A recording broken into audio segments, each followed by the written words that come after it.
खम्मा गणिसा जय माँ करनी। मैं बना रही हूँ यहाँ पे सब्जी। कल मैं मायके से आई हूँ ससुराल तो आते ही पता है काम तो करना पड़ता है।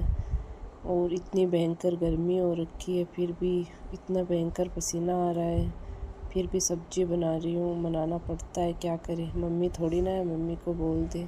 फिर मैंने बनाई करेले की सब्जी बना के। आप देख सकते हो हमारा किचन कैसा है, अच्छा है ना। मैं यहाँ पे बनाती हूँ सब्जी और रोटी यहीं पे बनाती हूँ। और ये मेरे आटे पीसने वाली चक्की है, यहाँ पे मैं आटा पीसती हूँ और यहीं पे बनाते हैं हम। फिर मैंने बना ली करेले की सब्जी। फिर सब्जी बना के मैंने लगा लिया आटा लगा के फिर बना ली मैंने रोटी। और आप कमेंट में बताना ब्लॉग कैसा बना है। और मैंने अपनी आवाज़ में पहली बार ब्लॉग बनाए हैं, आप बताना। जय माँ करनी, खम्मा गणिसा।